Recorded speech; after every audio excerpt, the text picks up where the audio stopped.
Hi guys and welcome back to the channel Deepak Yadav Education. Welcome to the Daily Hindu News and Editorial Analysis of 6th of October 2021. तो guys आज है तारीख 6 अक्टूबर 2021 और है Wednesday. देखेंगे आज का the Hindu complete newspaper. The Hindu complete newspaper को एनालाइज करेंगे, बट लेक्चर में आगे बढ़ने से पहले अगर आप लोगों को ये कंप्लीट न्यूज़पेपर का पीडीएफ चाहिए तो क्या करना है, सबसे पहले डाउनलोड करना है टेलीग्राम और फिर जाकर सर्च बॉक्स में टाइप करना है Deepak Yadav education. As you can see guys आप लोगों को ये वाला चैनल मिल जाएगा, उस पर क्लिक करना और जाकर इस चैनल को ज्वाइन कर लेना। देखो अगर आप लोगों को इस तरीके से ये चैनल नहीं मिलता है तो नीचे डिस्क्रिप्शन बॉक्स में आप सभी लोगों को टेलीग्राम का लिंक दिया गया है, वो लिंक इसी चैनल का है। जैसे आप उस पर क्लिक करोगे ऑटोमेटिकली ये चैनल ओपन हो जाएगा, इसको जाकर ज्वाइन कर लेना। ज्वाइन करने से फ़ायदा क्या होगा, यहाँ पर आपको डेली बेसिस पर द हिंदू न्यूज़पेपर मिल जाता है, डेली करंट अफेयर के वीडियो का पीडीएफ मिल जाता है, डेली बहुत सारे डिजिटल नोट्स मिल जाते हैं और ये सारी चीज़ें मिलती हैं बिल्कुल फ्री में। तो जाकर इसको ज़रूर ज्वाइन करना।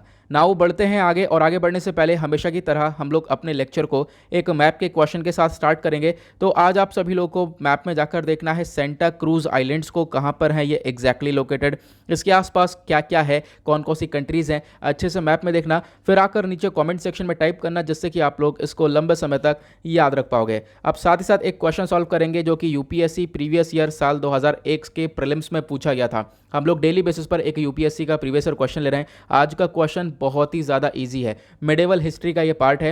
यहाँ पर देख पाओगे, मतलब बहुत सारे लोगों को डायरेक्टली इसका आंसर मालूम होगा। यहाँ पर क्वेश्चन क्या था, in one which of the following cities is the Lingaraj temple located. आपको यहाँ पर 4 शहरों के नाम दे रखे हैं, उसमें से बताना है कि कौन से शहर में ये लिंगराज टेम्पल लोकेटेड है, भुवनेश्वर, बीजापुर, कोलकाता या फिर श्रवणन बेलगोल। अब आप कह सकते हो इसका जो आंसर है बहुत सारे लोगों को मालूम होगा, एग्जैक्टली मुझे मालूम है। देखो यहाँ पर इजी सा क्वेश्चन था, साथ ही साथ अगर किसी को नहीं मालूम है तो इसका आंसर मैंने आप लोगों को नीचे प्रोवाइड करवा दिया है, साथ ही साथ टेलीग्राम पर भी प्रोवाइड करवा दिया है, वहाँ पे देख सकते हो। अगर नहीं मालूम है तो डेफिनेटली मालूम होना चाहिए, सर्च करो फिर आकर नीचे कॉमेंट सेक्शन में टाइप करो। तो चलो शुरुआत करते हैं। यह है आज का सबसे पहला आर्टिकल। देखो इस आर्टिकल में ज़्यादा कुछ इन्फॉर्मेशन मेंशन है नहीं। कल हमने डिस्कस किया था कि जो ये नोबेल प्राइज़ है वो दिए जा रहे हैं, ठीक है। कल हमने यहाँ पर बात करा था कि जो ये नोबेल प्राइज़ है मेडिसिन की फील्ड में दिया गया था, वो 2 व्यक्ति थे जिनको ये नोबेल प्राइज़ मिला है, उनके दोनों के नाम नीचे कमेंट सेक्शन में लिखना। कल मैंने आपको डिटेल में समझाया था कि उन्होंने क्या डिस्कवर किया है। अब दूसरा नोबेल प्राइज़ यहाँ पर आ चुका है, वो फिजिक्स के फील्ड में दिया गया है। यहाँ पर 3 पर्टिकुलर पर्सन है जिनको ये दिया गया है। आप कह सकते हो नाम है इनका, एक है मनाबे, दूसरे हैं क्लॉस हेजलमैन और तीसरे हैं जिनका नाम है ग्योर्गियो पैरिसी, ठीक है। तो यहाँ पर ये अलग अलग लोग हैं, एक जर्मनी से बिलोंग करते हैं, एक यहाँ पर इटली से बिलोंग करते हैं। तो ये आप लोग को ध्यान रखना है, एक यूएस जापानीज साइंटिस्ट हैं। तो ये तीनों को यहाँ पर ये अवार्ड मिला है और आप कह सकते हो कि इन्होंने क्या कॉन्ट्रीब्यूट किया है, इन्होंने क्लाइमेट चेंज का कॉन्सेप्ट यही लोग लेकर आए थे, जिससे के थ्रू हमें पता चला कि जो कार्बन डाइऑक्साइड है उसका लेवल एटमॉस्फेयर में बढ़ रहा है तो उससे टेम्परेचर बढ़ रहा है, एटमॉस्फेयर में कम हो रहा है तो उससे टेम्परेचर भी कम हो रहा है। लेकिन उसके बाद इसको फर्दर आगे स्टडी किया गया और यहाँ पर आगे जो दूसरे साइंटिस्ट हैं उन्होंने इसको ये बताया कि इसके अंदर ह्यूमन इफेक्ट बहुत ज़्यादा है। अगर आप कह सकते हो कि नेचुरली अगर कोई चीज़ हो रही है, नेचुरली मान लो एग्जाम्पल लेते हैं, वॉल्केनिक इरप्शन हो रहा है, ठीक है, ज्वालामुखी फूटा। अब उसके बाद यहाँ पर बहुत सारी गैसेस, हैजार्डस गैसेस निकल कर आई हैं जो कि हमारे एनवायरमेंट के लिए खतरा है, ठीक है। लेकिन फिर भी अगर हम बात करें जो नेचुरल डिजास्टर की वजह से हमारे क्लाइमेट चेंज में इतना बड़ा कॉन्ट्रीब्यूशन नहीं है, जो सबसे बड़ा कॉन्ट्रीब्यूशन है वो ह्यूमन एक्टिविटीज़ की वजह से। मानव आज के टाइम पर ऐसे काम कर रहा है, पोल्यूशन इतना फैला रहा है जिसकी वजह से टेम्परेचर और ज़्यादा इंक्रीज हो रहा है। ये सारी यहाँ पर इस स्टडी के अंदर पब्लिश हुआ है। आप देख पाओगे आर्टिकल डिटेल में नहीं है बिल्कुल भी, देखिए यहाँ पर आर्टिकल में कुछ भी ऐसी इन्फॉर्मेशन अच्छे से नहीं दी गई है। यहाँ पर आप लोग अभी सिर्फ और सिर्फ एक नाम याद रख सकते हो, प्लस किस फील्ड में दिया गया है, क्लाइमेट चेंज की फील्ड में यहाँ पर इनको ये एक तरीके से नोबेल प्राइज़ दिया गया। ये आप लोग को ध्यान रखना है। नोबेल प्राइज़ यहाँ पर कब एस्टेब्लिश किया गया था, कल मैंने आप लोग को डिटेल में समझाया था, नीचे कॉमेंट सेक्शन में इसके बारे में आप लोग को बताना है। आगे बढ़ते हैं नेक्स्ट आर्टिकल की तरफ। इस वाले आर्टिकल को हम लोग अभी घूमते हुए आगे पढ़ेंगे, लास्ट में बिल्कुल देखेंगे। यहाँ पर क्या है मैं आपको बता देता हूँ। बेसिकली अभी यहाँ पर 10 अक्टूबर को 110वां नेशनल डे मनाने वाला है अपना ताइवान, ठीक है, जो रिपब्लिक ऑफ चाइना ताइवान इसको बोला जाता है। तो ये 110वां नेशनल डे सेलिब्रेट करेगा, तो उसी के बेसिस पर ये आर्टिकल है। यहाँ पर हम लोग सिर्फ और सिर्फ ताइवान और इंडिया के रिलेशंस, इनके कॉपरेशन को कवर करेंगे, क्योंकि अभी हम लोग वर्ल्ड पेज पर भी जाएंगे तो वहाँ पे आर्टिकल डिस्कस करेंगे, उसके बाद ही हम लोग इसको भी देख लेंगे। ओके, तो आते हुए यहाँ पर इसको डिस्कशन करेंगे। आगे बढ़ते हैं नेक्स्ट आर्टिकल की तरफ। नेक्स्ट पेज पर आता है ये वाला आर्टिकल। देखो आर्टिकल बहुत छोटा सा है लेकिन बहुत ज़्यादा इसका इंपॉर्टेंस है, हमारे सिलेबस के पॉइंट ऑफ व्यू से भी बहुत ज़्यादा इंपॉर्टेंट है। यहाँ पर आपको बहुत सारी नई जानकारी मिलने वाली है। तो देखो यहाँ पर एक ना इशू चल रहा है काफ़ी टाइम पहले से। एलजेपी एक पार्टी है, अब एलजेपी पार्टी का नाम क्या है? लोक जनशक्ति पार्टी, ठीक है। आपको मालूम होगा इसके लीडर रामविलास पासवान जी हुआ करते थे, अब उनकी डेथ हो गई है। तो उसके बाद अब इस पार्टी को लेकर ना डिस्प्यूट चल रहा है, किस किस के बीच में? जो रामविलास पासवान जी के बेटे हैं चिराग पासवान, एक तरफ वो हैं, प्लस यहाँ पर चिराग पासवान के एक तरफ चाचा हैं, ठीक है, जिनका नाम है पशुपति कुमार पारस। तो आप कह सकते हो इनके बीच में डिस्प्यूट चल रहा है। ये कह रहे हैं कि मैं लीडर बनूंगा इस पार्टी का, और यहाँ पर उनके बेटे कह रहे हैं कि मैं लीडर बनूंगा इस पार्टी का। लेकिन यहाँ पर आप कह सकते हो दोनों की डिमांड यह है कि जो इस पार्टी का चिन्ह है, जो इस पार्टी का सिंबल है, वो मेरा होगा। और मैं आपको बता दूं, ये जो लोक जनशक्ति पार्टी है, इसका जो सिंबल है वो बंगला, ठीक है, जो बंगला होता है ना, घर जैसे हम लोग बोलते हैं, हाँ बिल्कुल वही बंगला यहाँ पर इसका चिन्ह था। अब यहाँ पर एक तरफ जो इनके चाचा है वो कह रहे थे यहाँ पर इस चिन्ह को मैं लूंगा और यहाँ पर इस पार्टी को लीड मैं करूंगा। उसके बाद इधर चिराग पासवान यहाँ पर कह रहे थे इस चिन्ह को मैं लूंगा, इस पार्टी को लीड मैं करूंगा। लेकिन होता क्या है, अब हमें एग्जाम के पॉइंट ऑफ व्यू से पढ़ना है कि किसी भी पॉलिटिकल पार्टी को जो इलेक्शन कमीशन ऑफ इंडिया है वो सिंबल तो अलॉट करता है। आपने देखा होगा हर एक इलेक्शन पार्टीज का सिंबल होता है। अब वो सिंबल कैसे अलॉट किया जाता है, क्या प्रोसीजर होता है, मैं आपको समझाऊंगा, ये इंपॉर्टेंट आर्टिकल है। उसके बाद यहाँ पर एक चीज़ और हम लोग यहाँ पर देखने वाले हैं, वो अभी इस मुद्दे का हुआ क्या। इस मुद्दे में ये हुआ है कि जो इलेक्शन कमीशन ऑफ इंडिया है उन्होंने यहाँ पर इन दोनों को अलग अलग फैक्शन में डिवाइड कर दिया और इन दोनों को अलग अलग चिन्ह दे दिया। बंगला किसी को भी नहीं मिला, ठीक है। पासवान को क्या मिला है, यहाँ पर स्विंग मशीन का चिन्ह दिया गया, और जो पारस हैं, सॉरी, स्विंग मशीन का चिन्ह पारस को मिला है और हेलीकॉप्टर का चिन्ह मिला है किनको? पासवान जी को। तो यहाँ पर आप कह सकते हो अलग अलग फैक्शन में डिवाइड कर दिया गया। अब मैं आपको इसके बारे में कुछ इंपॉर्टेंट इन्फॉर्मेशन देता हूँ जो डायरेक्टली एग्जाम में पूछी जा सकती है। आर्टिकल जीएस पेपर 2 के पॉइंट ऑफ व्यू से इंपॉर्टेंट है क्योंकि हमारे सिलेबस में कॉन्स्टिट्यूशनल बॉडीज नाम का एक सब टॉपिक है, वहाँ से आप लोग इसको रिलेट कर सकते हो। चर्चा में क्यों है मैंने आपको बता दिया, एक इशू उठ रहा था ये वाला, उस इशू को हम लोगों ने समझ लिया। अब हम बात करेंगे अपने exam specific point of view से। देखो यहाँ पर एक चीज़ आप लोग को ध्यान रखनी है, एक यहाँ पर ऑर्डर है जिसका नाम है election symbols reservation and allotment order 1968। इसी की मदद से जो इलेक्शन कमीशन ऑफ इंडिया है वो किसी भी पॉलिटिकल पार्टीज को उनका सिंबल अलॉट करता है। तो उसके पीछे का ये वाला ऑर्डर है, आप लोग को इसके बारे में ध्यान रखना है और याद रखना है।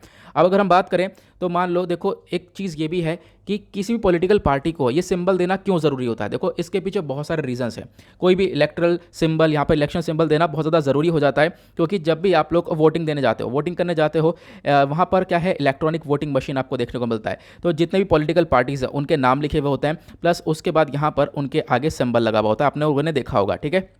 तो यहाँ पर क्या होता है, इससे बहुत कुछ फ़ायदा मिलता है। फ़ायदा क्या मिलता है, बहुत सारे लोग जो हैं वो इलिटरेट होते हैं, वो अच्छे खासे पढ़े हुए होते नहीं हैं, तो वो यहाँ पर इन पॉलिटिकल पार्टीज़ का नाम तो पढ़ नहीं पाएंगे। उनको चिन्ह पता है कि हाँ इस पार्टी से मेरे एरिया का ये व्यक्ति खड़ा है, उसका ये चिन्ह है, ठीक है। अब यहाँ पर ये चिन्ह किसका है सबको पता है, तो यहाँ पर क्या है, वो सिंबल के बेसिस पर उसको एक तरीके से आइडेंटिफाई करके वो वोट देते हैं। तो यहाँ पर कहीं ना कहीं जो पॉलिटिकल पार्टीज़ को सिंबल दिया जा रहा है उसका एक बहुत इंपॉर्टेंट रोल होता है। और यहाँ पर आपको ध्यान रखना है 1960s में सबसे पहली बार एक तरीके से यहाँ पे बोला गया कि देखो जो भी ये इलेक्शन सिंबल्स हैं, इलेक्शन सिंबल्स अलॉट करे जाएंगे, इन सबको लॉ ऑफ पार्लियामेंट के थ्रू किया जाएगा। मतलब एक लीगल प्रोसीजर होगा, उसके थ्रू यहाँ पर हम लोग ये इलेक्शन सिंबल्स देंगे।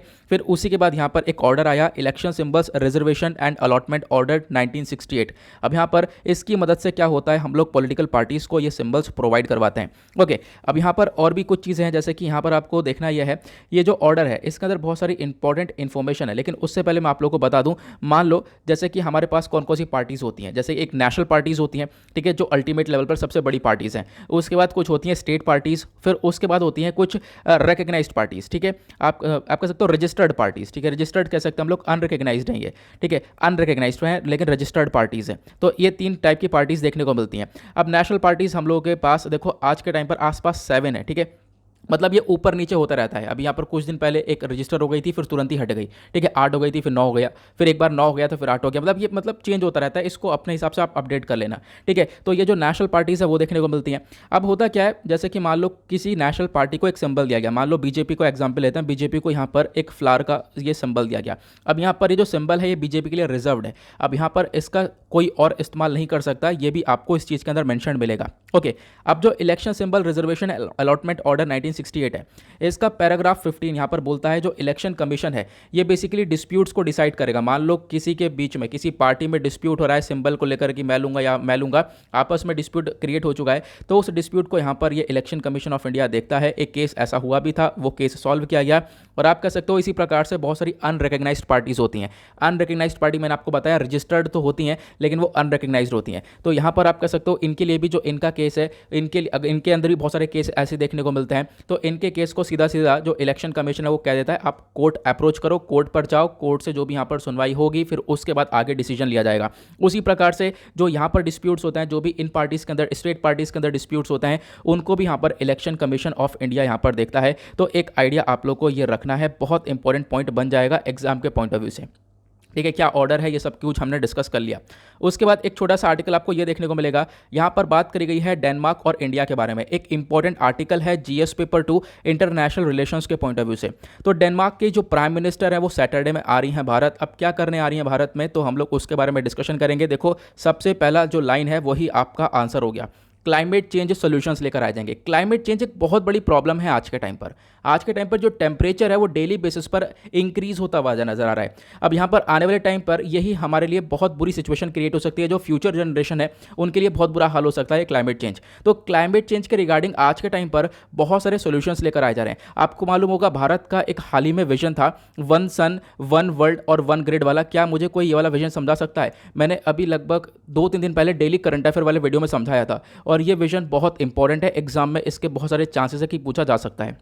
ठीक है, मतलब हम लोग आज के टाइम पर क्लाइमेट चेंज को लेकर क्या क्या नहीं कर रहे हैं। अभी नवंबर में एक मीटिंग होने वाली है ग्लासगो के अंदर, वो भी कॉन्फ्रेंस ऑफ पार्टीज होगी 26। तो यहाँ पर भी हम लोग डिस्कशन करेंगे कि किस प्रकार से क्लाइमेट चेंज का सोल्यूशन लिया जाए। तो क्लाइमेट चेंज आज के टाइम पर एक बहुत बड़ी प्रॉब्लम बन चुकी है, भारत में ही नहीं पूरे दुनिया भर में। अब इसी चीज़ का सोल्यूशन प्रोवाइड करवाने के लिए, इसी चीज़ के सोल्यूशन के ऊपर डिस्कशन करने के लिए जो डेनमार्क की प्राइम मिनिस्टर हैं जिनका नाम है मेट फ्रेडरिक्सन, ये विजिट करेंगे इंडिया सैटरडे में, और उसके बाद हमारे प्राइम मिनिस्टर से चर्चा होगी इनकी। और आप कह सकते हो क्या इससे पहले मीटिंग हुई है? बिल्कुल, देखो इससे पहले सितंबर 2020 में भी डेनमार्क और इंडिया के प्राइम मिनिस्टर की मीटिंग हुई थी, और उस समय क्या डिस्कशन किया गया था? उस समय भी बिल्कुल सेम टॉपिक उठाया गया था। जो फर्स्ट ग्रीन स्ट्रेटेजिक पार्टनरशिप है वो दोनों के साथ अनाउंस करी गई। इन दोनों ने मिलकर फिर से डिस्कशन किया था कि जो इन्वेस्टमेंट है वो किया जाएगा इंडिया की रिन्यूएबल टेक्नोलॉजी के अंदर, ग्रीन टेक्नोलॉजी के अंदर। आपको ध्यान रखना है, ग्रीन वर्ड किसको डिनोट करता है? ग्रीन वर्ड डिनोट करता है रिन्यूएबल एनर्जी को। ठीक है, जहाँ पर हम लोग सोलर का एनर्जी का इस्तेमाल करते हैं, विंड एनर्जी का इस्तेमाल करते हैं, मतलब जहाँ पे पोल्यूशन नहीं हो रहा है।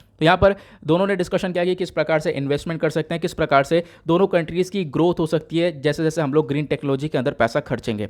ये यहाँ पर हुआ था। फिर उसके बाद अभी नवंबर में मीटिंग होने वाली है COP26, मैंने आप लोगों को इसके बारे में बताया है। वहाँ पर भी क्लाइमेट चेंज को लेकर डिस्कशन होगा।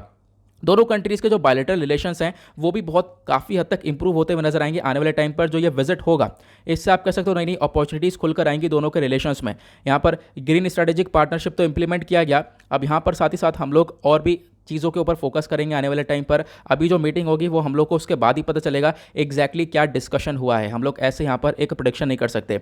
और पिछले महीने, मतलब जो लास्ट मंथ है, उसमें भी एक Danish minister for climate change यानी क्लाइमेट एनर्जी के जो मिनिस्टर हैं डेनमार्क के, उन्होंने मीटिंग करी थी तमिलनाडु के चीफ मिनिस्टर के साथ। मतलब इंडिया से कॉन्टैक्ट काफ़ी अच्छा आप लोग को देखने को मिलेंगे डेनमार्क के, ये आप लोग ध्यान रख सकते हो। साथ ही साथ जो यहाँ पर फ्रेडरिक्सन आ रही हैं वहाँ की प्राइम मिनिस्टर, ये कहीं ना कहीं इंडिया के साथ अपने जो भी यहाँ पर डॉट्स हैं उनको कनेक्ट करेंगी। प्लस यहाँ पर डेनमार्क किस प्रकार से हेल्प कर सकता है इंडिया की वो भी देखा जाएगा, खासकर सस्टेनेबल वे में, क्योंकि डेनमार्क अपने आप में एक आज के टाइम पर बहुत इंपॉर्टेंट कंट्री है। बहुत सारे इंडेक्सेस के अंदर डेनमार्क टॉप करता है। मैं आपको बता देता हूँ डेनमार्क के बारे में थोड़ी बहुत इन्फॉर्मेशन, मैपिंग के पॉइंट ऑफ व्यू से भी इंपॉर्टेंट हो जाएगा। पहले तो हम लोग इसको मैप में देख लेते हैं। देखो यहाँ पर इंडिया के कंपैरिजन में, ये हमारा महान भारत, और इंडिया के कंपैरिजन में आपको डेनमार्क यहाँ पर देखने को मिल जाएगा। ठीक है, उसके बाद यहाँ पर आप लोग थोड़ा सा जूम करके देख सकते हो, डेनमार्क नॉर्थ सी पर एग्जैक्टली आपको ये देखने को मिलेगा। डेनमार्क की कैपिटल है कोपेनहेगन। इधर आपको बाल्टिक सी देखने को मिलेगा। बाल्टिक सी चर्चा में बहुत ज़्यादा था, कल या परसों हमने डिस्कस किया था, क्योंकि बाल्टिक सी से जो पाइपलाइन है वो गुजर रही है। ठीक है, जिसको हम लोग नॉर्थ स्ट्रीम पाइपलाइन बोलते हैं। तो जब भी आप मैप में जाया करो ना, तो उसके आसपास की कंट्रीज़ भी देख लिया करो वो किस किस वजह से चर्चा में। ठीक है, नॉर्थ सी चर्चा में। ठीक है, नॉर्थ सी चर्चा में क्यों था? हाल ही में हमने डिस्कस किया था फेरो आइलैंड्स यहाँ पर चर्चा में है, वहाँ पे बहुत सारे पेंगुइन्स को मारा गया था। ठीक है, तो ये जो छोटी छोटी चीज़ें उनको आप रिलेट करते रह करो। जब भी आप लोग यहाँ पर किसी पर्टिकुलर कंट्री को देखो, उसके आसपास की कंट्री चर्चा में है क्या, उनको भी देख लिया करो। तो डेनमार्क आपको यहाँ पर इस एरिया में देखने को मिल जाएगा, आप लोगों को इसके बारे में ध्यान रखना है। अब मैं कुछ और इंपॉर्टेंट इन्फॉर्मेशन डेनमार्क के बारे में आप लोगों को बताना चाहूँगा। ठीक है, क्योंकि हमारी मैपिंग की ज़्यादा प्रैक्टिस भी होनी चाहिए, क्योंकि मैपिंग यहाँ पर ज्योग्राफी के पॉइंट ऑफ व्यू से इंपॉर्टेंट हो जाएगा। ठीक है, एक तरीके से आर्किपेलागो है, यहाँ पर बोला गया है लगभग 400 से ज़्यादा आपको आइलैंड्स यहाँ पर देखने को मिल जाएंगे। कैपिटल डेनमार्क की कोपेनहेगन है। करेंसी यहाँ पर डैनिश क्रोन इस्तेमाल करी जाती है। अगर हम बात करें जो ज़्यादातर लोग हैं वो एथनिक डेन्स यहाँ पर रहते हैं। उसके बाद डैनिश यहाँ की ऑफिशियल लैंग्वेज है। रिलीजन्स, यहाँ पर रिलीजन की बात करें तो कैथोलिक क्रिश्चियंस, यहाँ पर ज़्यादातर उन पर्टिकुलर एरियाज़ के अंदर जो भी कंट्रीज़ हैं वहाँ पर क्रिश्चियन यूज़ ही रहते हैं। अब बात करते हैं गवर्नमेंट की। ठीक है, जो किंग ऑफ डेनमार्क है वो एक तरीके से यूनिटरी स्टेट है। यहाँ पर ये लोग क्या करते हैं, यहाँ पर इनका जो सिस्टम है वो है यूनिकैमरल। ठीक है, आपको मालूम होगा हमारे यहाँ जो सिस्टम है वो दूसरा होता है। हमारा यहाँ इनका यह है यूनिकैमरल, हमारा होता है बाई कैमरल। बाई कैमरल मतलब हमारे यहाँ एक तरीके से राज्यसभा लोकसभा दोनों देखने को मिलेगा, लेकिन यहाँ पर एक ही आपको देखने को मिलता है और उसको हम लोग बोलते हैं फॉल्केटिंग। ओके, उसके बाद आपको ध्यान रखना है डेनमार्क के पास में डेनमार्क की दो और टेरिटरीज हैं जिनको ऑटोनोमस टेरिटरीज बोला जाता है, जो ग्रीनलैंड है और फैरो आइलैंड्स है। फैरो आइलैंड्स जिसके बारे में आपको बताया था, ये भी चर्चा में, आप लोग इसको मैप में भी देख चुके हो, मैं यहाँ पर दिखवा चुका हूँ। ग्रीनलैंड को भी कवर करवा चुका हूँ, डेनमार्क को भी कवर करवा चुका हूँ। इस वजह से डेली बेसिस पर हम लोग एक मैप का क्वेश्चन लेते रहते हैं ताकि सारी चीज़ों को हम लोग कवर करते रहें।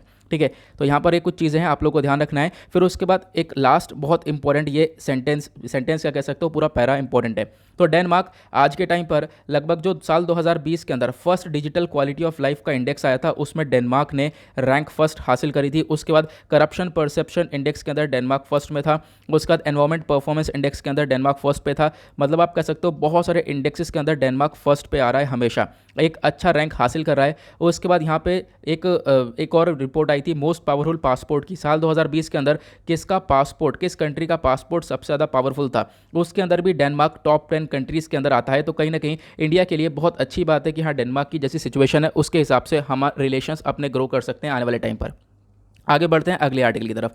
ये आर्टिकल आपको देखने को मिलेगा, अगेन यहाँ पर हाई कोर्ट सुप्रीम कोर्ट की चर्चा हो रही है, जजेस की चर्चा हो रही है। तो सिंपल सा आर्टिकल आपका GS paper 2 polity and governance के पॉइंट ऑफ व्यू से इंपॉर्टेंट है। अब यहाँ पर देखो आर्टिकल में चर्चा हो रही है कि लगभग 15 हाई कोर्ट के जजेस को अभी ट्रांसफर किया गया है और यहाँ से आप देख पाओगे अकॉर्डिंग से लेकर यहाँ तक लास्ट तक ये बताया गया कौन कौन से जजेस को कौन कौन से हाई कोर्ट से कौन से हाई कोर्ट में ट्रांसफर किया गया है। तो ये हमारे लिए इंपॉर्टेंट तो है नहीं, यहाँ पर सिर्फ और सिर्फ आप ये याद रख सकते हो किसी भी जज को अगर ट्रांसफ़र किया जाता है उसके पीछे क्या एक तरीके से प्रोसेस है, किसके बेसिस पर किया जाता है। देख लो यहाँ पर अगर यहाँ पर किसी भी जज को ट्रांसफ़र करता है तो उसके पीछे यहाँ पे आता है कॉलेजियम सिस्टम। कॉलेजियम सिस्टम की मदद से हम लोग किसी भी जज को ट्रांसफ़र करते हैं और कॉलेजियम सिस्टम आई होप आप लोगों को रट चुका होगा, हम लोग इतनी बार डिस्कशन कर चुके हैं। पिछले महीने तो लगभग हमने यहाँ पर 5 से 6 बार कॉलेजियम सिस्टम को पढ़ा होगा। कोई बात नहीं, एक पिक्चर के थ्रू मैं आपको एक शॉर्ट ओवरव्यू दे देता हूँ इस सिस्टम के बारे में ताकि आप लोग एक आइडिया रख सको। देखो यहाँ पे जो कॉलेजियम सिस्टम है, वर्ड कॉलेजियम है ना, एक तरीके से यहाँ पर ये इसको ज्यूरी ऑफ जजेस बोला जाता है। मतलब कि यहाँ पर टोटल 5 मेंबर्स हैं इसके अंदर। 5 मेंबर्स में से एक तो हमारे चीफ जस्टिस ऑफ इंडिया हैं, जैसे आज के टाइम पर एन.वी. रमन साहब हैं, वो हो गए, प्लस उसके बाद 4 और सीनियर जजेस हैं। ये पूरा कॉलेजियम सिस्टम बनता है। ठीक है, मैं सुप्रीम कोर्ट की बात कर रहा हूँ। तो यहाँ पर जो कॉलेजियम सिस्टम है इस प्रकार से यहाँ पर बनता है। फिर उसके बाद यहाँ पर जो भी काम होता है, किसी जज को अपॉइंट करना है तो अपॉइंट करने के लिए भी इन्हीं कॉलेजियम सिस्टम के बीच में डिस्कशन होता है, या आपस में कंसल्ट करते हैं। फिर उसके बाद एक राइटिंग में चीज़ें लिख कर देते हैं, वो यहाँ पर लॉ कमिश्नर के पास पहुँचता है। फिर वो लॉ कमिश्नर हमारे प्राइम मिनिस्टर के पास पहुँचाता है। फिर प्राइम मिनिस्टर एडवाइस देते हैं प्रेसिडेंट को और फिर at the last president sign करके बना देते हैं सुप्रीम कोर्ट का जज, या फिर किसी को अपॉइंट कर दिया जाता है या फिर इसी प्रकार से ट्रांसफ़र कर दिया जाता है। यह आप लोग को ध्यान रखना है। तो यहाँ पर कॉलेजियम सिस्टम की काफ़ी हद तक क्रिटिसिज्म भी देखने को मिलता है। यहाँ पर एक क्वेश्चन मेंस में पूछा गया है कॉलेजियम सिस्टम के जो डिसएडवांटेज है। सबसे पहला यहाँ पर ट्रांसपेरेंसी इतनी अच्छी है नहीं, पता चलता नहीं है क्या डिस्कशन हो रहा है। आपस में 5 मेंबर्स अपना एक तरीके से चॉइस से आगे बढ़ सकते हैं, ऐसा आप कह सकते हो। यहाँ पर एक तरीके से जो मैंने आपको बताया था नेपोटिज्म वाला कॉन्सेप्ट बहुत ज़्यादा देखने को मिलता है। अपने रिलेटिव्स को ये लोग आगे बढ़ा सकते हैं। दूसरी दिक्कत ये देखने को मिलती है, इससे क्या होता है जो बहुत सारे टैलेंटेड जूनियर जजेस हैं वो कहीं ना कहीं पीछे रह जाते हैं। तो यहाँ पर ये सारी दिक्कतें देखने को मिलती हैं इस कॉलेजियम सिस्टम के रिगार्डिंग, ये आप लोग एक ध्यान रख सकते हो। ठीक है, अब यहाँ पर मैं आपको कुछ और चीज़ें बता देता हूँ। ठीक है, एट द लास्ट हम लोग देखेंगे हमारे कॉन्स्टिट्यूशन के अंदर जो आर्टिकल 124 क्लॉज 2 है हमारे इंडियन कॉन्स्टिट्यूशन का, वो यहाँ पर प्रोवाइड करता है कि मतलब कोई भी सुप्रीम कोर्ट का जज है उसको अपॉइंट किया जाता है। वो सारी इन्फॉर्मेशन आपको इस वाले आर्टिकल में देखने को मिलेगी। अगर किसी भी हाई कोर्ट के जज को हम लोग जब अपॉइंट करते हैं तो वो सारी इन्फॉर्मेशन आपको आर्टिकल 217 यानी 217 जो हमारे भारत के संविधान का है उसमें आपको देखने को मिलेगी। ठीक है, तो ये आप लोग एक बार एक छोटा सा आइडिया डेफिनेटली रखना है। यहाँ पर ये सारी चीज़ें मैं ऑलरेडी डिस्कस कर चुका हूँ, क्या है कॉलेजियम सिस्टम ये भी हमने डिस्कस कर लिया है। साथ ही साथ यहाँ पर एक चीज़ और ध्यान रखना, हमारे कंट्री के अंदर टोटल हाई कोर्ट्स कितने हैं। टोटल हाई कोर्ट्स अप्रॉक्स यहाँ पर 25 आपको टोटल हाई कोर्ट्स देखने को मिलते हैं, ये भी एक आपको आइडिया रखना है। ओके, अब आगे बढ़ते हैं नेक्स्ट आर्टिकल की तरफ, और क्या है हमारे लिए इंपॉर्टेंट। उसके बाद ये वाला आर्टिकल है, यहाँ पर चर्चा हो रही है इंडिया और श्रीलंका के रिलेशंस के बारे में। अभी आपको मालूम होगा जो हमारे फॉरेन सेक्रेटरी हैं हर्षवर्धन श्रृंगला साहब, ये श्रीलंका की विजिट पर थे, 4 दिन की विजिट पर। अब ये विजिट एंड हो रही है और यहाँ पर इन्होंने काफ़ी कुछ डिस्कशन किया है। प्लस यहाँ पर आप कह सकते हो कि बात चल रही है कि जो इनका श्रीलंका जो है 13वां कॉन्स्टिट्यूशन जो अमेंडमेंट एक्ट है, श्रीलंका का जो 13वां अमेंडमेंट है, तो यहाँ पर बोला जा रहा है उसके क्या नीड हो सकती है, ठीक है, अर्जेंट क्या ज़रूरत हो सकती है, प्लस यहाँ पर आप कह सकते हो कि उसका वीकनेस क्या है, स्ट्रेंथ क्या है, इसको एनालाइज किया गया है। साथ ही साथ यहाँ पर हम बात करते हैं रिलेशन की। ये कोई हमारे लिए इतना खास इंपॉर्टेंट नहीं, हमारे लिए रिलेशन काफ़ी खास है। रिलेशन देखो यहाँ पर अगर आप देखोगे तो इंडिया और श्रीलंका के बीच में खराब हो रहे थे, लेकिन अब इस विजिट से हो सकता है काफ़ी अच्छे रिलेशन हमारे हो जाएं। देखो यहाँ पर रिलेशन में सबसे पहली बात चर्चा करी गई है कि अभी हमने देखा वही बात करी गई है किसके बारे में, जो अभी एक ईस्टर्न टर्मिनल के बारे में बात करी जा रही थी। उसके बाद यहाँ पर बात करी गई है नारकोटिक्स के बारे में। आज के टाइम पर श्रीलंका के पास आपको मालूम होगा बहुत सारे ड्रग्स वगैरह पाए गए थे, तो यहाँ पर फोकस ये रखा जाएगा श्रीलंका कहीं एक पाइपलाइन ना बन जाए, ठीक है, किसके बीच में, इंडिया और श्रीलंका के बीच में एक पाइपलाइन बन जाए जिसके थ्रू यहाँ पर ड्रग्स वगैरह देखने को मिले, तो इसके ऊपर काम किया जाएगा। फिलहाल मैं आपको important to the point article में बात करवाऊँ तो यहाँ पर एग्जैक्टली ये पॉइंट बहुत इंपॉर्टेंट है, ये पैरा अकेला इंपॉर्टेंट है, उसके बाद आर्टिकल को स्किप कर सकते हो। अगर हम बात करें तो वेस्ट कंटेनर टर्मिनल एक तरीके से ये श्रीलंका के अंदर इस पोर्ट को हम लोग बना रहे थे। इंडिया और जापान मिलकर इस पोर्ट को बना रहा था, लेकिन हुआ क्या, श्रीलंका ने एंड वक्त पर इसको मना कर दिया। आज के टाइम पर आपका चाइना का जो इन्फ्लुएंस है श्रीलंका के अंदर वो बहुत ज़्यादा है, ठीक है, ये प्रोजेक्ट चाइना के हाथ में है। फिर उसके बाद यहाँ पे बात करें तो श्रीलंका ने बोला चलो वेस्ट कोस्ट टर्मिनल मत बनाओ, आप लोग को डेवलप करना है तो आप लोग ईस्ट कोस्ट टर्मिनल डेवलप कर सकते हो, लेकिन इससे रिलेशन तो खराब हुए ना। जब एंड वक्त पर इंडिया बनाने गया इसको तो श्रीलंका ने मना कर दिया, यहाँ पर ये काम दे दिया चाइना को। हालांकि जो नेबरहुड कंट्री है वो यहाँ पर इंडिया की देखने को मिलेगा, तो ये चीज़ें हम लोग को देखने को मिली है, इसकी वजह से रिलेशन खराब हुए थे। लेकिन आज के टाइम पर रिलेशन इंप्रूव क्यों हो रहे हैं, एक तो विजिट ये हो गई, प्लस उसके बाद जो ईस्ट कोस्ट टर्मिनल है उसको आज के टाइम पर भारत डेवलप कर रहा है। और ईस्ट कोस्ट टर्मिनल का जो प्रोजेक्ट है वो किसके हाथ में है, अडानी ग्रुप के हाथ में है, ठीक है। अडानी ग्रुप के पास लगभग 51% स्टेक है इस पूरे पोर्ट का, तो आप लोग इसके बारे में एक छोटा सा आइडिया रख सकते हो। आगे बढ़ेंगे और इंपॉर्टेंट आर्टिकल्स की तरफ। यहाँ पर पूरी एक तरीके से पॉलिटिक्स के बारे में चर्चा हो रही है और जो ये इशू है उसके बारे में चर्चा हो रही है, तो इसको आप लोग मतलब स्किप कर सकते हो। नेक्स्ट बात करते हैं इस वाले आर्टिकल की। अगेन एक बहुत इंपॉर्टेंट आर्टिकल है, यहाँ पर कुछ इन्फॉर्मेशन बहुत छुपी हुई थी, उसको हमें थोड़ा सा निकालना पड़ेगा क्योंकि हमने उसके बारे में डिस्कशन नहीं किया है। अब ऑब्वियस सी बात है, आर्टिकल में मेंशन है तो हम उसको डिस्कस करेंगे। अब यहाँ पर जो हमारे ACM हैं, ACM यानी कि एयर चीफ मार्शल, इनका नाम है VR चौधरी साहब, और यहाँ पर हाल ही में काफ़ी चर्चा में थे। इन्होंने अपना स्टेटमेंट दिया, इन्होंने बोला लगभग 42 फाइटर स्क्वाड्रन पॉसिबल ही नहीं है आने वाले 10 से 15 साल में। अब यहाँ पर ये मतलब क्या है इसका मैं आपको समझाता हूँ।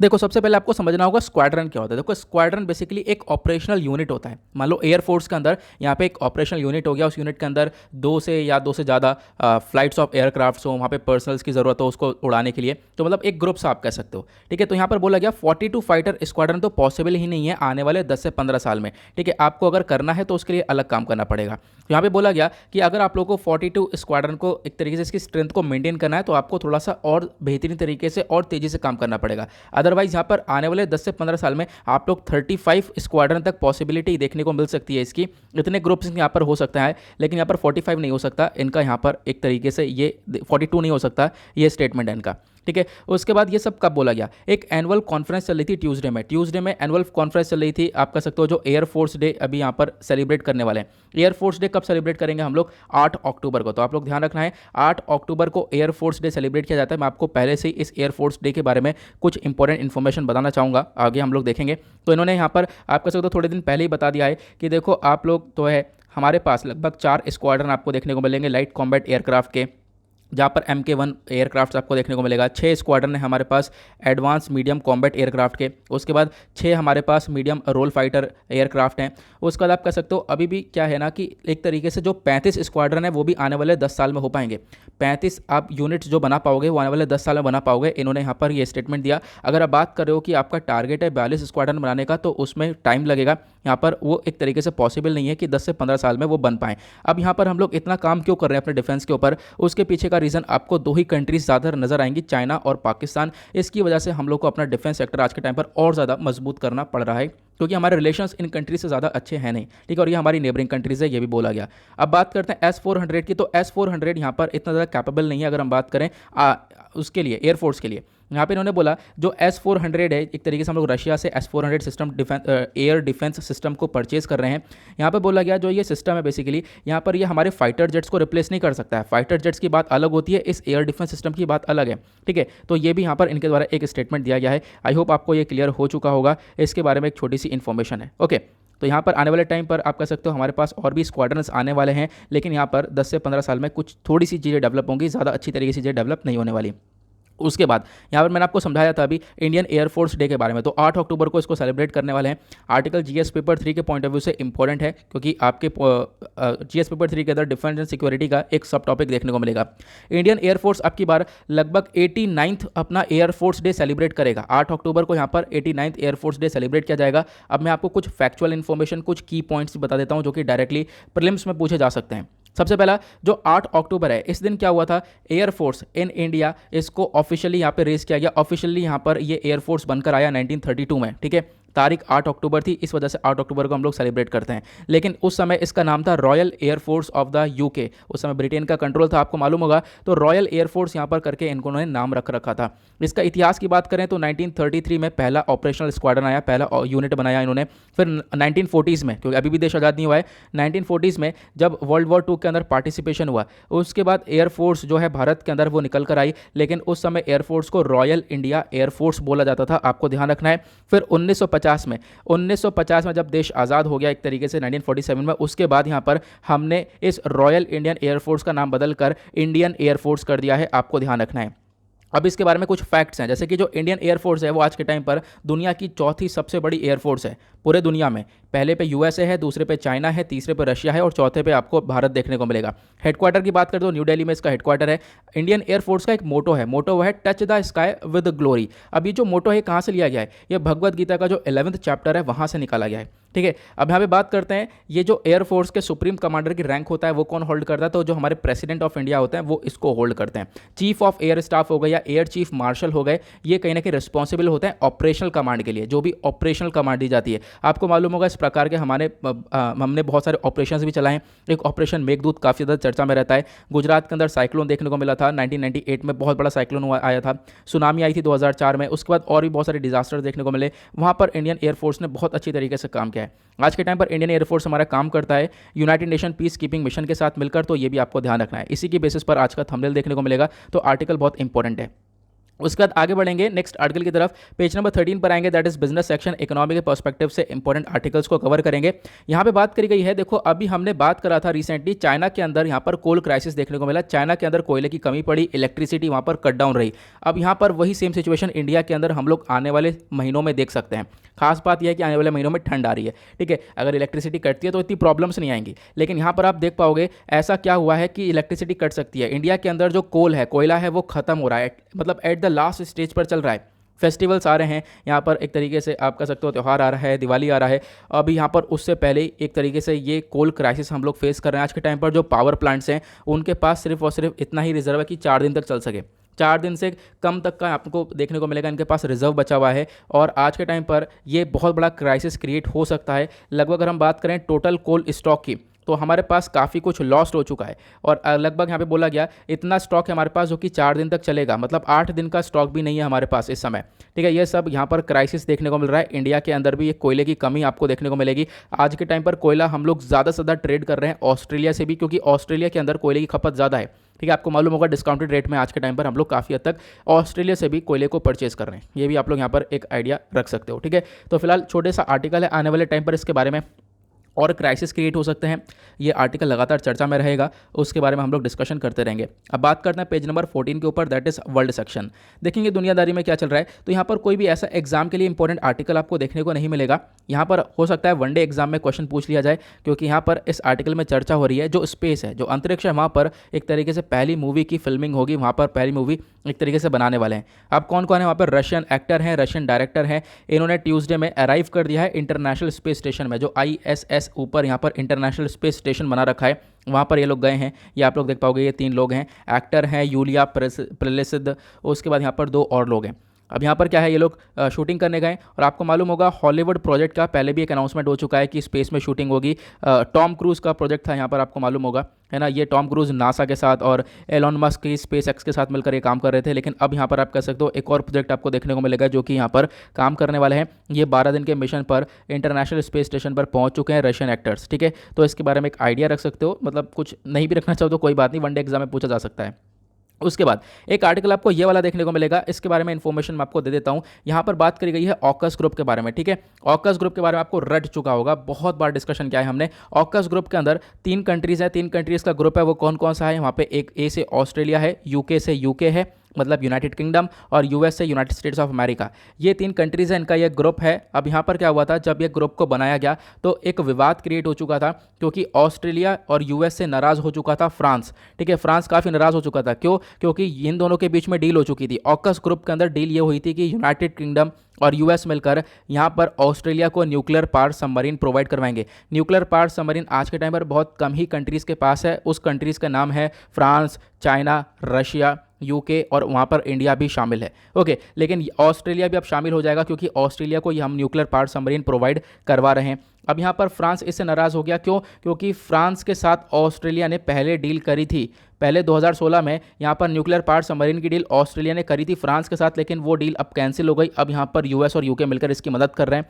इस वजह से फ्रांस नाराज़ हुआ। अब यहाँ पर इसी प्रोसेस को देखते हुए जो फ्रांस के प्रेसिडेंट है इमैनुअल मैक्रोन, और साथ ही साथ जो यूएस के सेक्रेटरी ऑफ स्टेट है एंथनी ब्लिंकन, ये दोनों मिलकर डिस्कशन कर रहे हैं किस प्रकार से दोनों कंट्रीज़ का कोऑपरेशन को बढ़ाया जा सकता है, किस प्रकार से यहाँ पर इंडो पैसिफिक वाले रीजन के अंदर अपना कोऑपरेशन दिखा सकते हैं।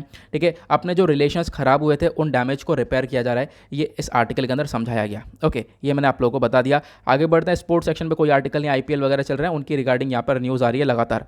अब चलते हैं हम लोग अपने एडिटोरियल पर, देखेंगे आज के मोस्ट इंपॉर्टेंट एडिटोरियल्स को। तो एडिटोरियल में हमारा फर्स्ट आर्टिकल बात करता है सुप्रीम कोर्ट ने कुछ रिलीफ के बारे में बात करी है।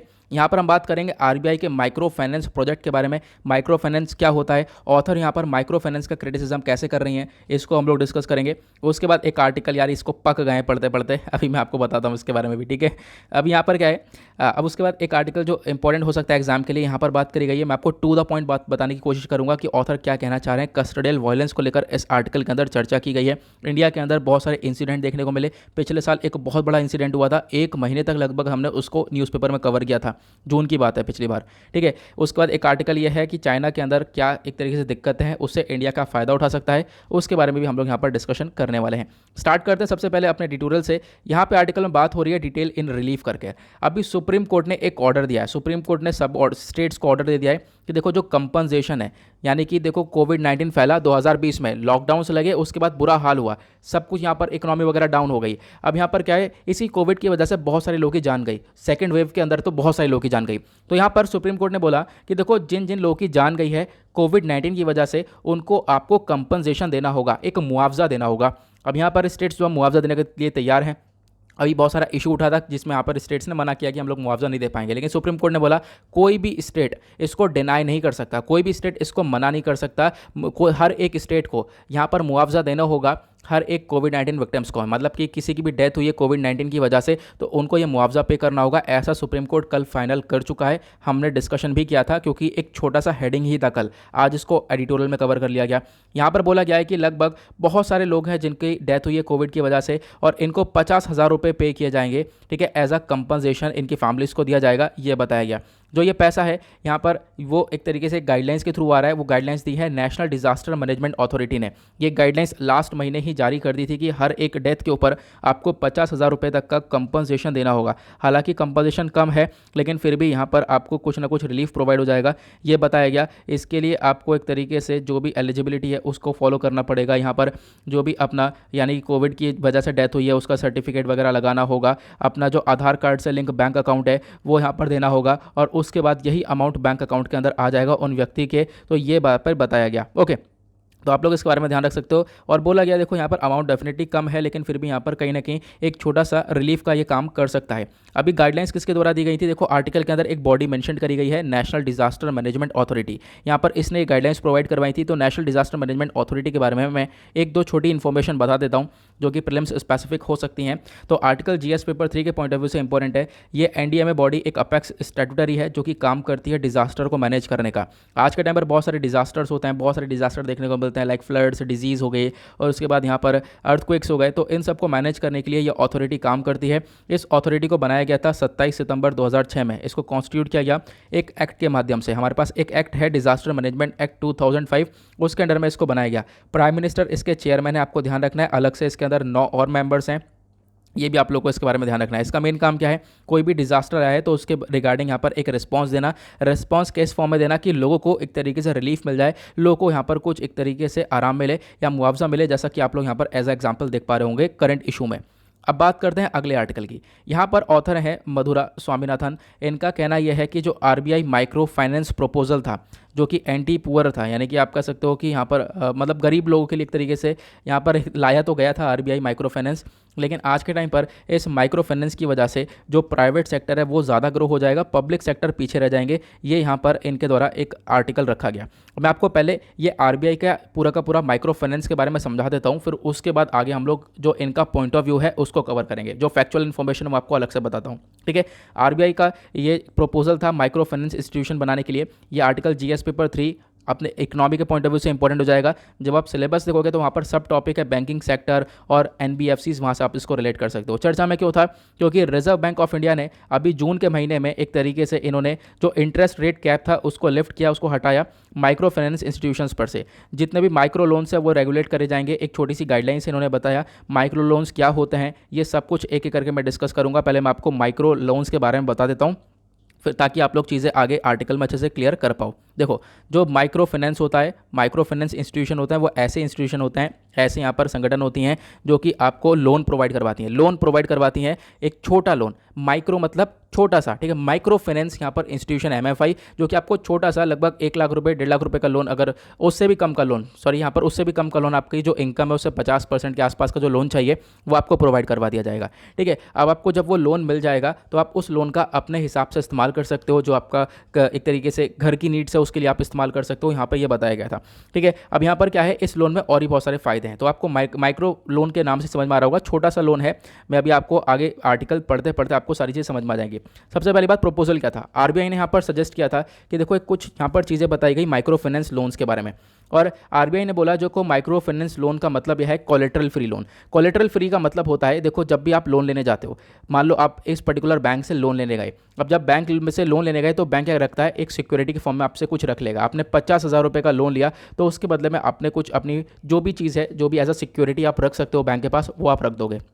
लेकिन यहाँ पर क्या होता है, माइक्रो फाइनेंस लोन में ये कोलेटरल फ्री लोन है, यहाँ पर किसी भी सिक्योरिटी की ज़रूरत नहीं है, ऐसा आपको देखने को मिलेगा। ये लोन कौन ले सकते हैं? जो पुअर लोग हैं जिनकी हाउस होल्ड इनकम लगभग सालाना की बात करें तो 1,25,000 है, और रूरल और अर्बन सेमी एरियाज़ के अंदर जो हाउस होल्ड इनकम है लगभग सालाना 2 लाख के आसपास है, वो लोग यहाँ पर इस लोन को ले सकते हैं। अब पर्पस क्या हो सकता है यहाँ पर? हाउस होल्ड मतलब क्या होता है? देखो, हाउस होल्ड मतलब जो ग्रुप ऑफ पर्सन आपस में रह रहे हो, यहाँ पर एक किचन को शेयर कर रहे हो, यहाँ पर खा रहे हो, तो यहाँ पर क्या है, आप कह सकते हो आरबीआई ने इसको लेकर एक इन्फॉर्मेशन दी थी कि देखो यहाँ पर जो ये लोन है इसके ऊपर एक तरीके से जो रिपेमेंट वगैरह है उसके अंदर भी आपको छूट मिल जाएगी। जो मैक्सिमम लिमिट है इस लोन की, आपकी जो इनकम है उसका 50% तक मिल जाएगा, ऐसा आपको लोग कह सकते हो। जैसे कि 1 लाख रुपए यहाँ पर किसी की हाउस होल्ड इनकम है तो लगभग 50,000 रुपये तक का ये लोन प्रोवाइड करवा दिया जाएगा इस माइक्रो फाइनेंस लोन में, यहाँ पे बताया गया।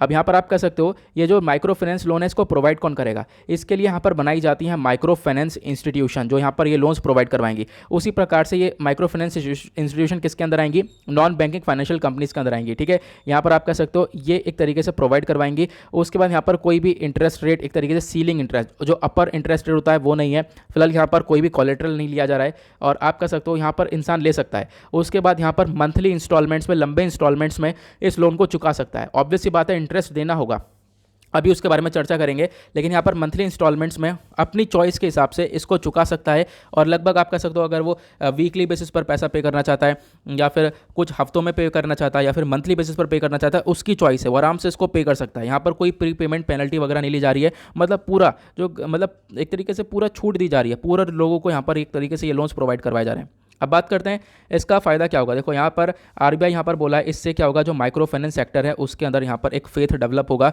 माइक्रो फाइनेंस सेक्टर थोड़े से ग्रो होते हुए नजर आएंगे, एक रीजनेबल इंटरेस्ट रेट यहाँ पे लिया जाएगा। उसके बाद जो माइक्रो फाइनेंस इंस्टीट्यूशन होते हैं वो कौन से होते हैं मैं आपको ये भी समझा देता हूँ। यहाँ पर एक छोटी मोटी जो इंस्टीट्यूशन है ये ऑर्गेनाइजेशन हो जाएंगी जो कि छोटे छोटे लोन्स प्रोवाइड करवाती हैं पुअर लोगों को, लो इनकम हाउस होल्ड्स को यहाँ पर ये प्रोवाइड करवाती हैं, ठीक है।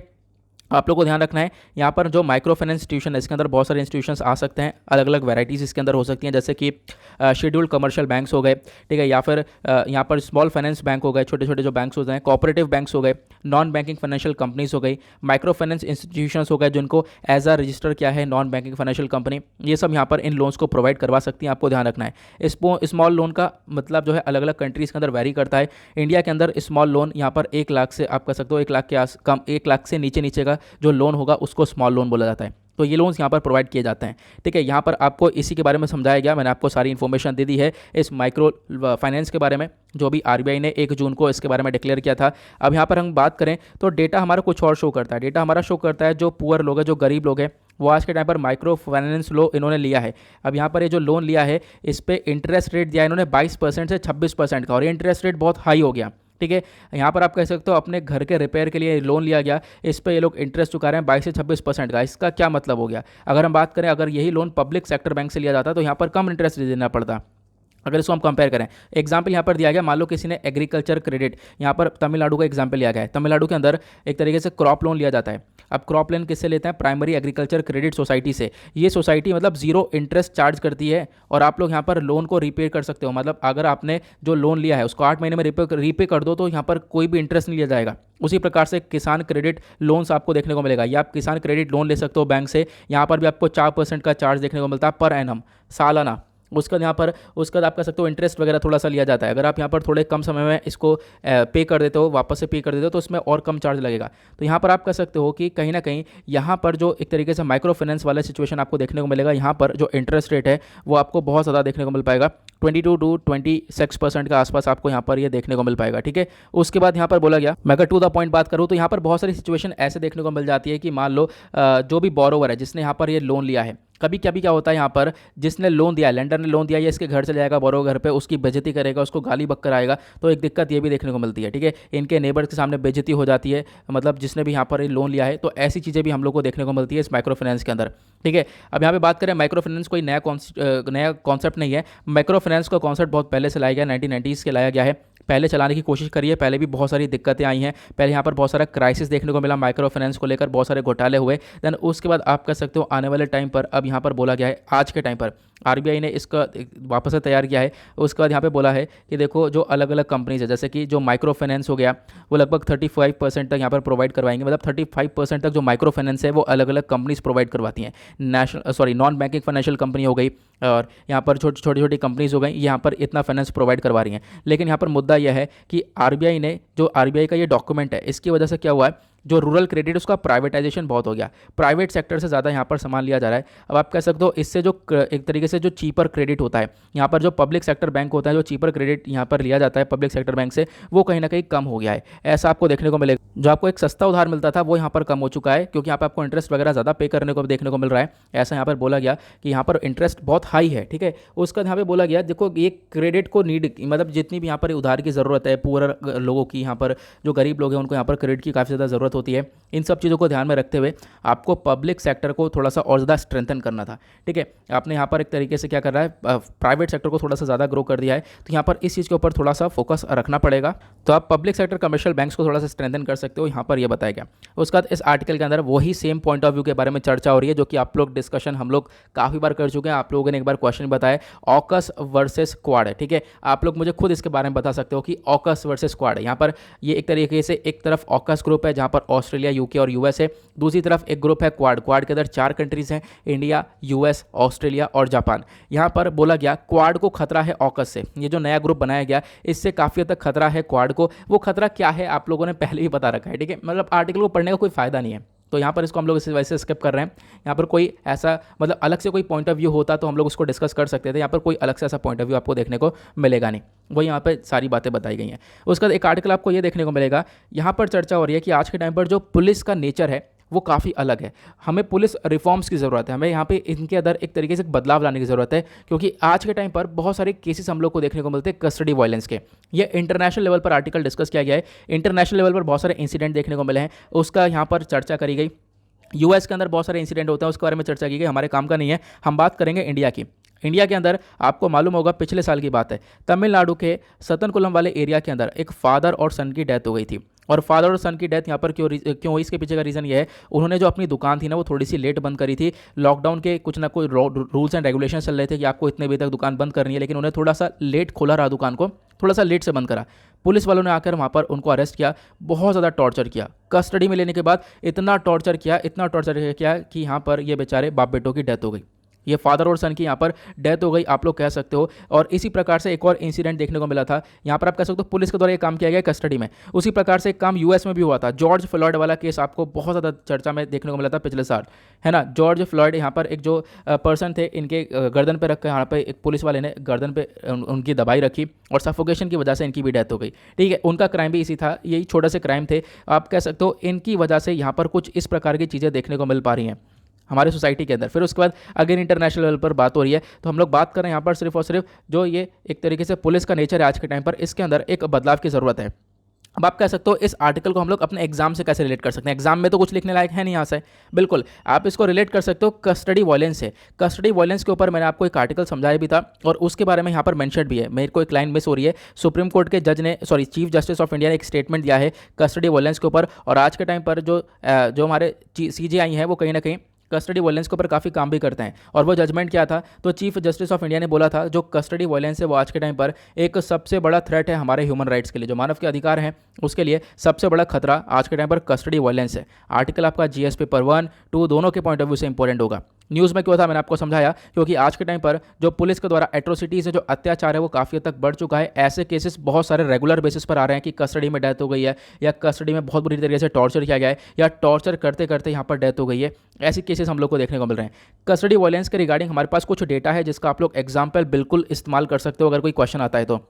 जो नेशनल क्राइम रिकॉर्ड्स ब्यूरो है इसके अकॉर्डिंग बात करें तो 2001 से लेकर 2018 के बीच में लगभग 26 पुलिस वालों को यहाँ पर एक तरीके से दोषी साबित किया गया इस कस्टडी वायलेंस के अंदर। हालांकि जो इंसिडेंट हैं आप कह सकते हो 2001 से लेकर 2018 के बीच में लगभग 1727 कुछ इतने इंसिडेंट्स पाए गए हैं कस्टडी वायलेंस के, इतने इंसिडेंट रिकॉर्ड करे गए। और कितने पुलिस वालों को दोषी माना गया, 26 को। मतलब यहाँ पर कहीं ना कहीं अभी हमें इसके ऊपर और काम करना पड़ेगा, ठीक है। और भी यहाँ पर लोग हो सकते हैं। अभी डेटा ये साल 2018 तक है, अब यहाँ पर 2019, 20, 21 का डेटा और निकालोगे तो ये नंबरिंग और ज़्यादा बढ़ जाएगी, ठीक है। ये भी हम लोग को देखना है। उसके बाद बोला गया लगभग आप कह सकते हो 4.3% लोग, मतलब 70 तो डेथ हो गई हैं 2018 के अंदर इस कस्टडी वायलेंस की वजह से। फिजिकली असॉल्ट किया गया है लोगों को पुलिस वालों के द्वारा, इसकी वजह से डेथ हो गई है, ठीक है। अगर हम बात करें उत्तर प्रदेश, मध्य प्रदेश, छत्तीसगढ़, ओडिशा को छोड़ दो तो और दूसरी जगह पर कहीं पर भी पुलिस वालों को एक तरीके से दोषी साबित नहीं किया गया। जो भी दोषी यहाँ पर निकल कर आए पुलिस वाले वो उत्तर प्रदेश, मध्य प्रदेश, छत्तीसगढ़, ओडिशा से निकल कर आए जिन्होंने यहाँ पर एक कस्टडी वायलेंस वाली चीज़ें करी हैं, ठीक है।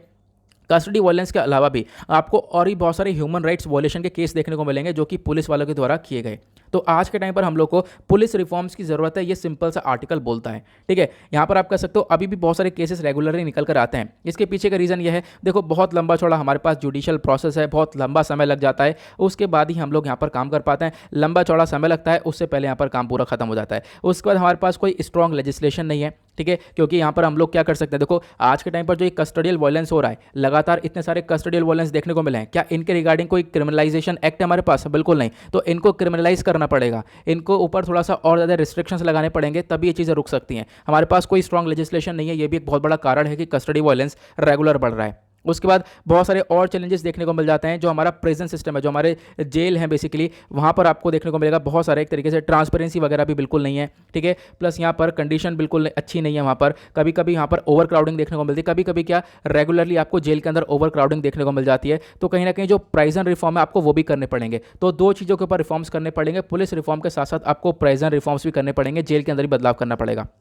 उसके बाद यहाँ पर और क्या मैं आपको बताता हूँ। देखो यहाँ पर इंडिया ने United nation convention against torture को साइन कर रखा है। क्या उसको इंप्लीमेंट करते हैं हम लोग? बिल्कुल नहीं। यहाँ पर हम लोगों ने साइन कर रखा है हम टॉर्चर करके किसी को टॉर्चर नहीं करेंगे। लेकिन होता क्या है, आज के टाइम पर हम लोग ये जो इंटरनेशनल स्टैंडर्ड हम लोगों ने साइन कर रखा है उसके साथ हम लोग यहाँ पर एक तरीके से उसको अपना नहीं रहे हैं, उसका पालन नहीं कर रहे हैं। अब यहाँ पर आप कह सकते हो संविधान में हमारे पास क्या लिखा हुआ है, हमारे पास एक राइट है, हमारे पास फंडामेंटल राइट है आर्टिकल 21 के अंदर, राइट टू लाइफ। तो यहाँ पर आप कह सकते हो कि जो टॉर्चर बेसिकली हो रहा है, किसी व्यक्ति की जान जा रही है, उसके अगेंस्ट में हमारे पास आर्टिकल 21 हम लोग को प्रोटेक्शन देता है। तो यहाँ पर इस चीज़ को देखते हुए आपको कुछ ना कुछ स्टेप्स उठाने पड़ेंगे ताकि इस चीज़ के अंदर बदलाव कर सको। अदरवाइज यहाँ पर जैसे इंसिडेंट्स आज के टाइम पर आ रहे हैं, पिछले सालों में आ रहे हैं, वो रेगुलरली आते रहेंगे, ठीक है। तो ये आपको एक सोल्यूशन वगैरह सब कुछ हो गया इस आर्टिकल के रिगार्डिंग, तो आप लोग यहाँ पर इसके बारे में ध्यान रख सकते हो, ठीक है। उसके बाद एक आर्टिकल आपको देखने को मिलेगा, चाइना के अंदर क्रैकडाउन देखने को मिला। अब चाइना के अंदर क्रैकडाउन क्या है, देखो चाइना ने अभी अपने बहुत सारे ग्रुप्स को एक तरीके से स्टॉप करा, ठीक है, उनकी पब्लिक ऑफरिंग्स को स्टॉप किया। उसके बाद आपको अलीबाबा वाला ग्रुप देखने को मिलेगा, उसकी बहुत बुरी हालत हो चुकी है क्योंकि यहाँ पर जैक मा को काफ़ी लंबे समय से गायब कर रखा था चाइना ने। तो ये सारी चीज़ें आपको देखने को मिलेंगी। कहीं ना कहीं जो चाइना है वो नहीं चाहता कि जो उनके ग्रुप्स हैं, टेक कंपनी है, वो ग्रो हो। टेक कंपनी के हाई प्रोफाइल क्रैकडाउन काफ़ी हद तक देखने को मिले। टेक कंपनी को काफ़ी हद तक चाइना ने पीछे खींचा है। यहाँ पर आप कह सकते हो चाइना नहीं चाहता कि जो इन्फॉर्मेशन है वो इन कंपनीज़ के पास हो, चाइनीज़ लोगों की। प्लस यहाँ पर चाइना यहाँ पर चाहता है कि जो भी इन्फॉर्मेशन हो वो चाइनीज़ कम्युनिस्ट पार्टी के ऊपर हो, इनके पास ही हो, चाइना के पास हो। चाइना बार बार यहाँ पर आप कह सकते हो जो एफर्ट्स है इसके, चाइना एफर्ट ये लगाता है कि कोई भी प्राइवेट एंटिटी जो है वो यहाँ पर अपना इनफ डेटा ना गेन कर सके। मान लो किसी व्यक्ति के रिगार्डिंग कोई भी प्राइवेट एंटिटी जो ई कॉमर्स प्लेटफॉर्म हो गया, कुछ भी हो गया, ठीक है, वो लोग क्या करेंगे, ऑब्वियस सी बात है, जब वो चलेगी एंटिटी तो वहाँ पर लोगों का डेटा कलेक्ट होगा। तो चाइना नहीं चाहता कि यहाँ पर इनके पास डेटा कलेक्ट हो, क्योंकि ये कहीं ना कहीं फिर चाइनीज़ कम्युनिस्ट पार्टी के लिए एक बहुत बड़ा चैलेंज बन जाएगा। और आपको मालूम होगा चाइना का जो कम्युनिस्ट पार्टी वो है ही क्या एग्जैक्टली, वो नहीं चाहती यहाँ पर अगर कुछ होता है तो उसके ऊपर डोमिनेट करना चालू कर देती है। ठीक है, तो यहाँ पर आपको पता होगा, एक तो अभी यहाँ पर रिसेंटली उसका भी एक केस हुआ था, मुझे याद नहीं आ रहा, एक टैक्सी ऐप का, एक ऐप का नाम था, मुझे याद नहीं आ रहा है बेसिकली, चलो मैं आपको बता दूंगा, ध्यान नहीं आ रहा है, हम लोगों ने डिस्कस भी किया था। तो उस ऐप का भी केस हुआ था, वहाँ पर भी चाइना ने क्या करा, उन सब चीज़ों को बैन किया। उन्होंने बोला तुम्हारे पास डेटा कितना है, और उस कंपनी के पास चाइना के मतलब उस कंपनी के पास चाइना के लोगों का बहुत ज़्यादा डेटा था, बहुत ज़्यादा मात्रा में डेटा देखने को मिला है। तो कहीं ना कहीं चाइनीज़ जो है एक तरीके से आज के टाइम पर इस चीज़ का कंसर्न पैदा कर रहे हैं। और क्या होता है, ये लोग अपनी एंटिटीज़ को, जो अपनी प्राइवेट एंटिटीज़ हैं, उनको ग्रो नहीं होने दे रहे हैं। ठीक है, उनकी ग्रोथ अच्छे से हो नहीं रही है। तो आप कह सकते हो इंडिया के लिए यहाँ पे कहीं फ़ायदा है। इंडिया के लिए क्या फ़ायदा है, इंडिया अपनी जो भी पार्टनरशिप है वो अपने जो फ्रेंडली नेशन है उसके साथ ग्रो करते रहे, अपने ऑब्जेक्टिव्स के ऊपर ग्रो करते रहे। क्योंकि आज के टाइम पर हम लोग ताइवान के साथ बातचीत कर रहे हैं, ताइवान के साथ मिलकर हम लोग सेमी कंडक्टर चिप को, मैन्युफैक्चरिंग प्लांट को लेकर आ रहे हैं भारत के अंदर। ठीक है, ताइवान का जो ये प्लांट है उसको हम लोग लेकर आ रहे हैं। तो अपने रिलेशंस के अंदर आप ऐड कर सकते हो, जहाँ पे भी आपने इंडिया ताइवान के रिलेशंस बनाए हो। उसके बाद आप कह सकते हो यहाँ पर आज के टाइम पर हम लोग नेक्स्ट जनरेशन के ऊपर काम कर रहे हैं, जो 5G डिवाइस हो गए, इलेक्ट्रिकल व्हीकल्स हो गए, इसके ऊपर भारत काम कर रहा है। और इसी चीज़ को देखते हुए आपको मालूम होगा हाल ही में जो समिट हुआ था, इंडिया और यूएस का बायलैटरल समिट हुआ था, वहाँ पर इंडिया और यूएस ने मिलकर डिस्कशन भी किया है, हम लोग जो है टेक्नोलॉजी के माध्यम में, टेक्नोलॉजी के सेक्टर में दोनों कॉपरेट करके हम लोग और आगे बढ़ेंगे। तो यहाँ पर इंडिया के पास चांस है कि इंडिया यहाँ पर टेक्नोलॉजी की तरफ काम कर सकता है, क्योंकि इंडिया के पास यहाँ पर आपको इंडिया के अंदर एक चीज़ ये देखने को मिलेगी, इंडिया के अंदर ये फायदा है कि जो टेक्निकल कंपनीज हैं, जो कंज्यूमर टेक हैं, वो आपको ज़्यादा देखने को मिलेगा। यहाँ पर आपको ये देखने को मिलेगा कि यहाँ पर सबसे पहली बात देखो, यहाँ पर चाइना क्या कर रहा है, डिजिटलाइजेशन को कहीं ना कहीं एक तरीके से पीछे छोड़ रहा है। अब यहाँ पर इंडिया के अंदर डिजिटलाइजेशन रेगुलरली इंक्रीज हो रहा है, रेगुलर बढ़ रहा है। उसका यहाँ पे बोला गया, हम लोग आज के टाइम पर अगर हम बात करें, स्टार्टअप भारत के अंदर बहुत तेज़ी से इंक्रीज हुए हैं। स्टार्टअप ने एक रिकॉर्ड तोड़ दिया है, $10.46 बिलियन तक का यहाँ पर स्टार्टअप देखने को मिला है, ऐसा बताया गया। इंडिया के अंदर यहाँ पर जो डिजिटलाइज वाला एक तरीके से कॉन्सेप्ट है वो तेज़ी से ग्रो हो रहा है। इंडिया की जो प्रोजेक्ट ग्रोथ है वो आने वाले टाइम पर बहुत अच्छी हो सकती है, ऐसा यहाँ पर बोला गया। तो कहीं ना कहीं चाइना अपना क्रैकडाउन कर रहा है, इंडिया इसका फ़ायदा उठा सकता है। और इसी प्रकार से यूएस के साथ यहाँ पर बातचीत कर रहा है इंडिया, और इसी प्रकार से और दूसरी कंट्रीज़ के साथ मिलकर कोलेब्रेशन कर हम लोग टेक्नोलॉजी सेक्टर में और ग्रो हो सकते हैं। ओके, आई होप आपको ये क्लियर हो चुका है। अब देखो यहाँ पर एक आर्टिकल हमने स्टार्टिंग में छोड़ा था, उसको भी कवर कर लेते हैं। यहाँ पर मैंने आपको बताया था ताइवान के बारे में। तो अभी यहाँ पर सेलिब्रेशन में लगभग 110वां National Day of the Republic of China, जिसको यहाँ पर बोलते हैं ताइवान, ठीक है, यहाँ पर उसने अपना 110वां नेशनल डे सेलिब्रेट करना है। कब? 10 अक्टूबर को सेलिब्रेट किया जाएगा। यहाँ पर देखो बात करी गई है ताइवान और इंडिया के कॉपरेशन के बारे में। अगर हम बात करें दोनों की कॉपरेशन के बारे में, तो काफ़ी अच्छे इन दोनों के रिलेशंस आपको देखने को मिलेंगे। एग्जैक्टली यहाँ पर इनके कॉपरेशंस यहाँ से शुरू आपको देखने को मिलेंगे।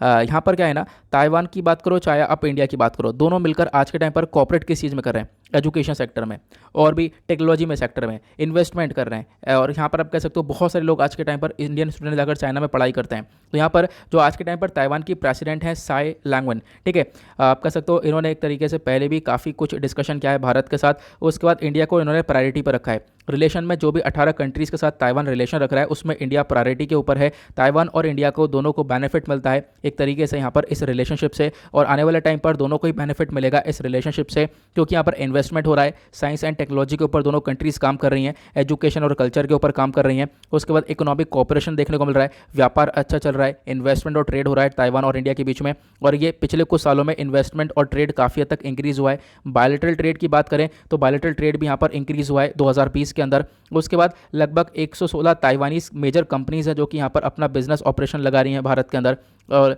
ताइवान का बहुत बड़ा इन्वेस्टमेंट इंडिया के अंदर देखने को मिलेगा। ताइवान की बहुत सारी कंपनीज जो कम्युनिकेशन टेक्नोलॉजी की हैं, मेडिकल डिवाइसेस की हैं, एक ऑटोमोबाइल, स्टील, इलेक्ट्रॉनिक्स, कंस्ट्रक्शन की, एनर्जी, फाइनेंशियल सर्विसेज की, वो आपको देखने को मिलेंगी। एजुकेशन के मामले में बात करें तो लगभग 2000 से ज़्यादा लोग, मतलब 2239 लोग जो हैं इंडियन स्टूडेंट्स आज के टाइम पर ताइवान में जाकर पढ़ाई कर रहे हैं। ठीक है। गवर्नमेंट ऑफ ताइवान जो है बहुत अच्छा स्कॉलरशिप देती है आउटस्टैंडिंग इंडियन स्टूडेंट्स को, यानी इंडियन स्टूडेंट्स को जो भारत के बच्चे जो काफ़ी अच्छे हैं उनको एक बहुत अच्छा यहाँ पर स्कॉलरशिप वगैरह भी प्रोवाइड करवा रहा है ताइवान, इसके बारे में बताया गया। उसके बाद यहाँ पर आप कह सकते हो कि 2021 के अंदर जो 20 ताइवान एजुकेशन सेंटर है वो उसको लॉन्च किया गया है। कहाँ पर? इंडिया के अंदर यहाँ पर ताइवान एजुकेशन सेंटर को लॉन्च किया गया। लगभग 8,000 स्टूडेंट्स आज के टाइम पर मैंडरिन कोर्स को ले रहे हैं ताइवान एजुकेशन सेंटर्स के अंदर, ठीक है। बहुत सारे बच्चे यहाँ पर ताइवानी सीख रहे हैं। 668 बायलैटरल एकेडमिक एग्रीमेंट्स आपको देखने को मिलेंगे। अगर आप एजुकेशन के मामले में बात करोगे तो दोनों कंट्रीज़ का कोऑपरेशन बहुत ज़्यादा उठा है पिछले कुछ सालों के अंदर। फिर साइंस एंड टेक्नोलॉजी के अंदर देखोगे तो ताइवान और इंडिया ने मिलकर कोऑपरेट किया है। अभी 94 जॉइंट रिसर्च प्रोजेक्ट्स के ऊपर यहाँ पर कोऑपरेट कर रहे हैं। इतने सारे रिसर्च काम इसके ऊपर काम चल रहा है, प्लस बायलैटरल वर्कशॉप्स चल रही हैं, ये बताया गया। दोनों कंट्रीज आज के टाइम पर अपने टेक्नोलॉजी के ऊपर वर्क कर रही हैं, इनोवेशन हब्स के ऊपर वर्क कर रही हैं, ऐसा यहाँ पर आपको देखने को मिलेगा। फिर उसके बाद यहाँ पर सेमीकंडक्टर वाला आपको मालूम है, सेमीकंडक्टर जो चिप मैन्युफैक्चरिंग कंपनी है ताइवान वो लेकर आ रहा है भारत के अंदर, तो ताइवान का रिलेशन कहीं ना कहीं काफ़ी तेज़ी से ग्रो हो रहा है। कोविड-19 पैंडेमिक ने यहाँ पर काफ़ी बुरे एक तरीके से हाल कर दिए थे सभी के, लेकिन फिर भी आप कहोगे कोविड-19 पैंडेमिक के दौरान भी इंडिया और ताइवान के बीच में और भी ज़्यादा ऑनलाइन ट्रांजैक्शन, बायोकेमिकल टेक्नोलॉजी, इन सब का ट्रेड देखने को मिला है। ताइवान और इंडिया दोनों मिलकर कंटिन्यू कर सकते हैं अपने रिलेशंस को आने वाले टाइम में बहुत सालों तक, ऐसा यहाँ पर बताया गया है। लेकिन आपको यहाँ पर मैं एक छोटा सा और अपडेट देना चाहूँगा। कल एक आर्टिकल काफ़ी चर्चा में देखने को मिला, यहाँ पर एक क्वेश्चन पूछा गया कि ताइवान को आज के टाइम पर काफ़ी हद तक खतरा है चाइना का, क्योंकि चाइना ने यहाँ पर बोला है कि हम इस कभी भी ताइवान के ऊपर वॉर डिक्लेयर कर सकते हैं। और आज के टाइम पर चाइना ने लगातार ताइवान का जो डिफेंस जोन है उसका वॉयलेशन किया है। लेकिन यहाँ पर आपको देखने को मिलेगा कि इंडिया से जब पूछा गया कि आप क्या करोगे, तो इंडिया ने बोला कि देखो अभी भी इनका इंटरनल मैटर है, हमारा कोई भी ऐसा इंस्टांस नहीं है, अभी आने वाले टाइम पर देखा जाएगा कि इंडिया क्या स्टेप उठाता है इसके रिगार्डिंग, ठीक है। तो यहाँ पर आप कह सकते हो कि थोड़ा बहुत आपको चेंज देखने को मिलेगा। अदरवाइज दोनों के रिलेशंस के बारे में जो हमने डिस्कशन किया है ये बहुत इंपॉर्टेंट है। उसके बाद एक और यहाँ पर आर्टिकल है, वो ये है कि कल वाले एडिटोरियल्स हमने छोड़े थे, आपको मालूम होगा, तो एक एडिटोरियल आज कवर कर लेते हैं ताकि बर्डन कम हो जाए। हमें सिर्फ और सिर्फ 3 एडिटोरियल कवर करने हैं जो हमने कल छोड़े थे। एक ये वाला कवर करेंगे, तीनों एनवायरमेंट के पॉइंट ऑफ व्यू से इंपॉर्टेंट है। फिर उसके बाद एक ये वाला भी कवर करना है हम लोगों को, फिर उसके बाद एक ये वाला भी कवर करना है, ठीक है। तो आज हम लोग ये वाला कवर कर लेते हैं, फिर टाइम मिलेगा तो कल ये वाला कर लेंगे, फिर उसके बाद वाला कर लेंगे। तो हमारा एडिटोरियल जो पिछला वाला बैकलॉग है जिसको कल डिस्कस नहीं कर पाए थे वो भी मतलब खत्म हो जाएगा, क्योंकि मेरे आइज़ में स्वेलिंग हो रही है इस समय, तो कल काफ़ी ज़्यादा प्रॉब्लम्स हो रही थी, इस वजह से मैं डिस्कशन नहीं कर पाया था। मैं आपको इस आर्टिकल के बारे में समझा देता हूँ। यहाँ पर देखो बोला गया स्मोक टावर्स के साइंस के ऊपर। स्मोक टावर्स के बारे में मैं काफ़ी बार आपको डिटेल में समझा चुका हूँ, क्या होते हैं स्मोक टावर्स, मैं आप लोगों को समझाता हूँ, ठीक है। पहले हम लोग उसके बारे में देखते हैं, फिर उसके बाद आगे कवर करेंगे। देखो स्मोक टावर कुछ इस प्रकार के टावर्स होते हैं जो कि अभी दिल्ली के अंदर लगाए गए, चंडीगढ़ में लगाए गए।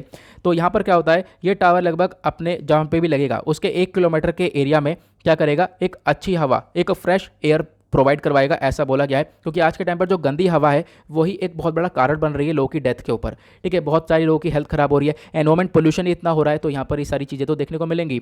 तो उसी के लिए यहाँ पर ये स्मोक टावर लगाया गया है। स्मोक टावर में क्या होता है, जो गंदी हवा है वो यहाँ से जाती है और नीचे से एक साफ हवा निकल कर आती है। इसमें बहुत सारे फिल्टर्स, फैंस वगैरह लगे पड़े हैं।